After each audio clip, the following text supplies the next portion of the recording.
Hello guys! Hello, this is for Aquarius. Aquarius, welcome dito sa aking channel, Kapalaran 888. Welcome Aquarius. Alamin natin kung anong messages, vibration, gabay, energy para sa inyong lahat. Aquarius, first card natin is clearing debts. Wow, congratulations. And detox your friendship. Dito muna tayo sa clearing debts. Yung clearing debts na to, since pera yung pinag-uusapan natin, siguro marami ka bang utang? Okay? Or marami kang mga obligasyon, kompromiso, obligasyon, na medyo heavy siya. Maybe you are experiencing financial and emotional burden sa buhay mo.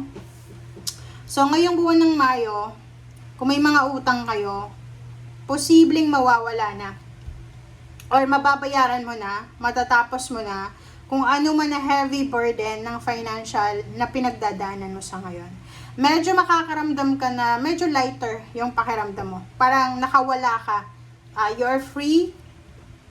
Kasi ganun pag may utang yung tao, hindi nakakatulog sa gabi. Isip ka ng isip. But now, parang sinasabi na medyo magre-relax ka. Makakaramdam ka na, ay, relaxing kasi may pera ka. Tapos ka na sa mga problema mo. And ngayon, nakikita ko na you're planning for the future na. Okay? So, second card is detox your friendship. So, sinasabi din ng baraha sa'yo dito, Aquarius, na yung abundance mo daw, yung abundance flow mo daw is affected siya ng mga tao na kasama mo palagi.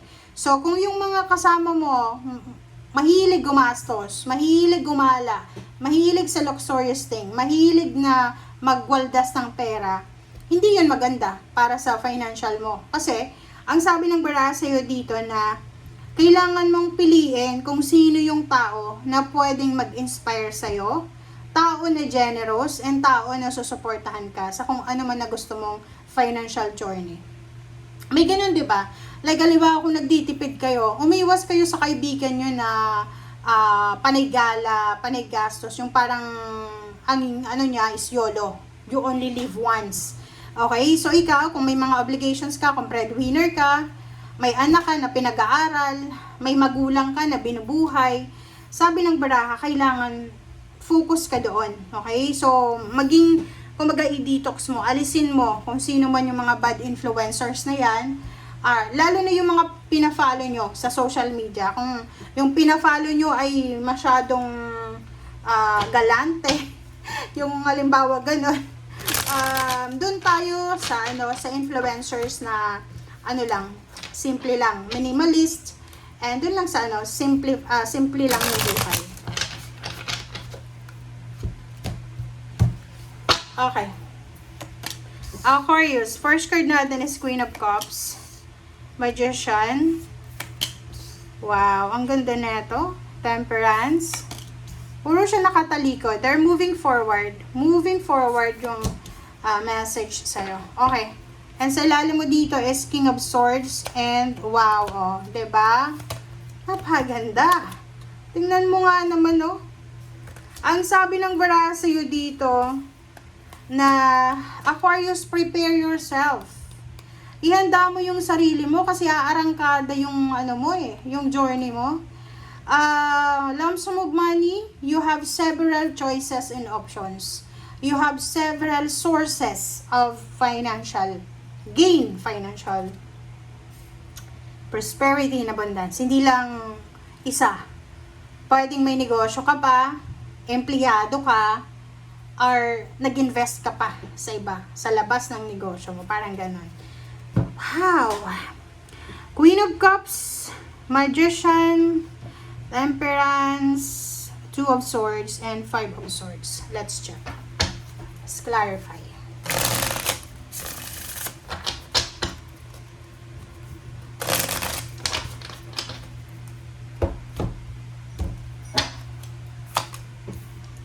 Okay, Queen of Cups, Seven of Swords, Nine of Swords, Death card. Talagang matatapos na yung yung problema mo. Alright, so let's check. Okay, so kung makikita mo dito, sinasabi ng Queen of Cups na yan na mag-iingat ka daw sa pagiging friendly. Yun.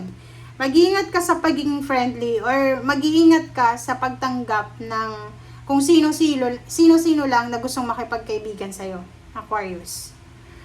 Ang sabi ng bara sa'yo dito, be careful. Be careful lang ha. Hindi natin alam, but there's an Aquarius here na may ginawa ka ba na hindi maganda laban sa ibang tao? Kasi ang nakikita ko sa'yo dito, kung parang may ginawa, may trinidor ka ba or ikaw yung trinidor? Kasi there's a karma coming here.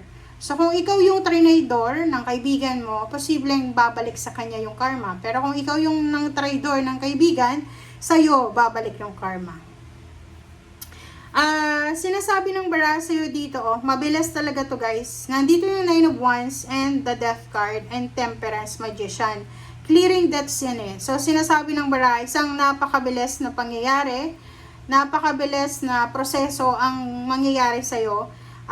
Yung pinoproblema mo na utang, pinoproblema mo na gagawin, ay posibleng matatapos na yan. So, sinasabi ng barahan na lahat ng paghihintay mo, pagtsatsaga mo, ay posibleng matapos na. Kumbaga, may result na siya. Like, halimbawa, nagpapatayo ka ng bahay. Kung nagpapatayo ka ng bahay, tapos kung may pera ka naman, possible na matapos mo yung bahay. Okay? Matapos mo siya. Pero kung wala kang hawak na pera ngayon, tapos wala ka pang ipon, kakabayad mo lang sa utang mo, sinasabi ng bara sa'yo na huwag kang magmamadali. Kasi nandito yung magician, sinasabi ng magician dyan, na Aquarius, huwag kang magmamadali. Mapapagod ka lang. Kailangan mong magpasensya.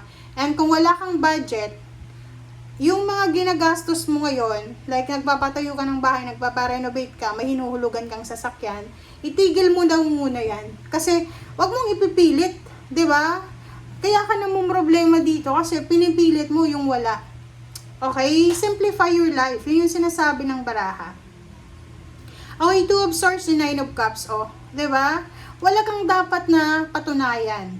Ang patunayan mo lang sa sarili mo is yung kaligayahan mo.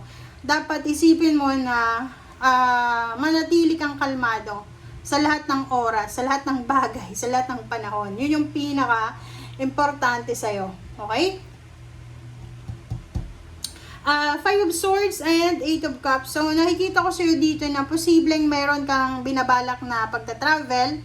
Pwedeng balak mong mag-travel, balak mong pumunta ng ibang lugar, parang ganon. And ang nakikita ko sa'yo dito na posibleng hindi siya matutuloy. Pwedeng hindi matutuloy yung binabalak mo na yan. Alright? So, yun guys. Thank you for watching and see you again. Bye!